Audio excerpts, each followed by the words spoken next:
In Parkview Estate in Ikoyi, southwest Nigeria, something new is brewing. It may not look like much outside, but then the white color chosen is connected to what is happening inside.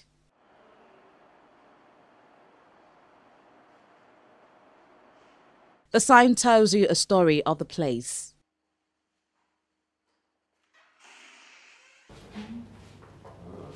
Nice. This is a legacy market. Yeah. Okay. The artworks on display are from the mind of Mode Adirioku, an artist who employs modernization with a bit of sixth sense. My thing is that I'm just exploring different things, and if a different style comes along, then it comes along. And then normally I get sick of doing the same thing all the time, so I always have to change and things. So it's just what I'm exploring at that moment that drives it.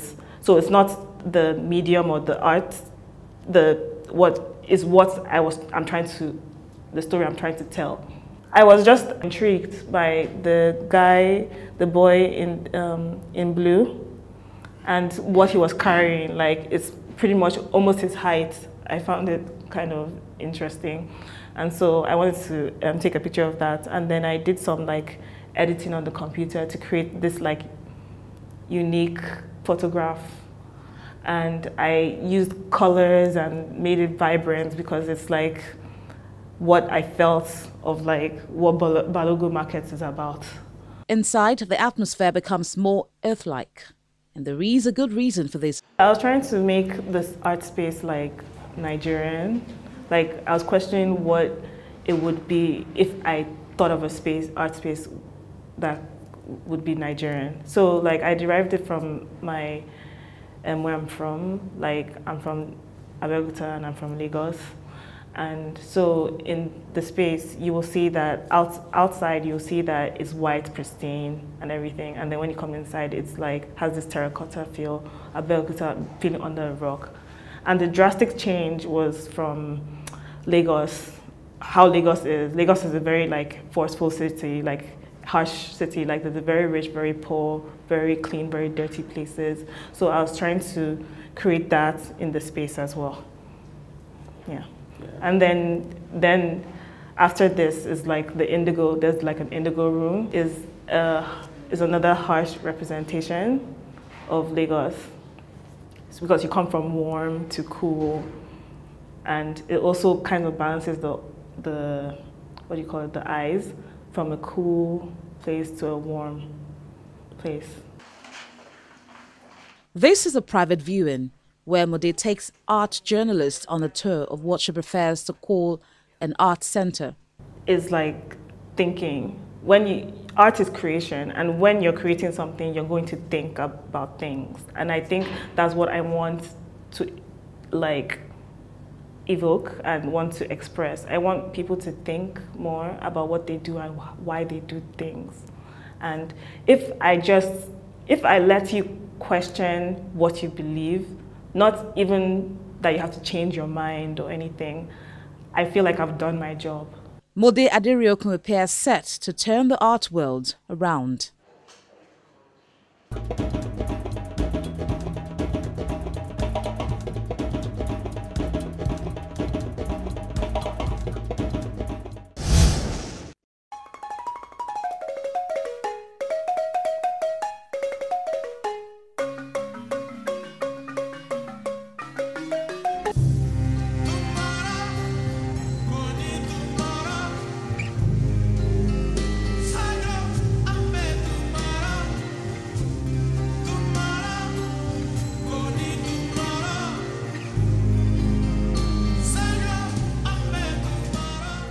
Mabel Shagun, OFR, was born in 1930 in Ondo Town under the then western region of Nigeria.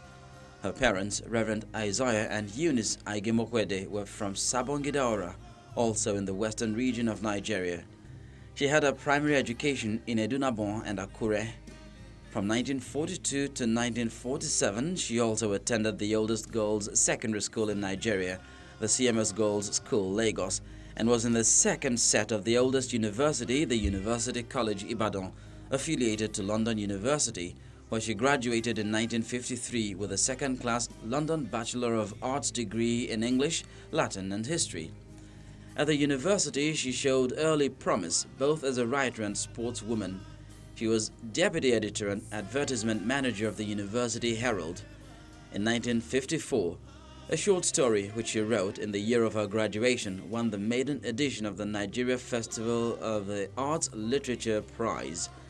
Mabel Shagun is a Nigerian poet and writer. Mabel Shagun has had a varied professional career as handset editor, education officer, information officer, magazine editor, book editor trained in the USA, broadcaster, book development secretary, deputy permanent delegate of Nigeria to UNESCO, chief federal inspector of education, and senior research fellow, Institute of African Studies, University of Ibadan.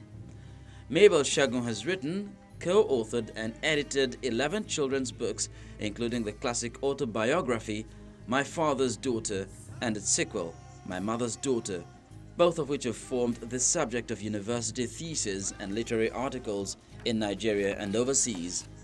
Her stories and poems have been published in over 30 anthologies in Nigeria and abroad. She has also contributed entries to world encyclopedias, surveys and bibliographies, and published numerous papers in learned journals and international conference reports. She also has chapters in books. A fellow of the International Youth Library in Munich, Germany, she was on the Children's Books Review Panel for African Book Publishing Record ABPR, published in Oxford, England, for 10 years and has been an assessor for the Noma Award for Publishing in Africa. In the same year, her innovative children's book, Reader's Theatre, 12 Plays for Young People, was joint winner in the LNG Nigeria Prize for Literature and received honorable mention from Noma Award for Publishing in Africa. Her legacy and accomplishment as one of the pioneer female writers in Nigeria and champion of children's literature have been widely acknowledged by the literary and academic community.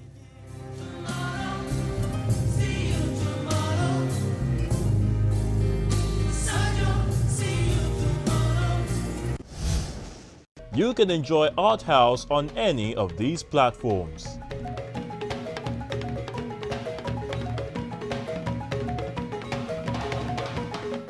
And that's how we wrap up this week's edition of the show. Thank you so much for making us a part of your day.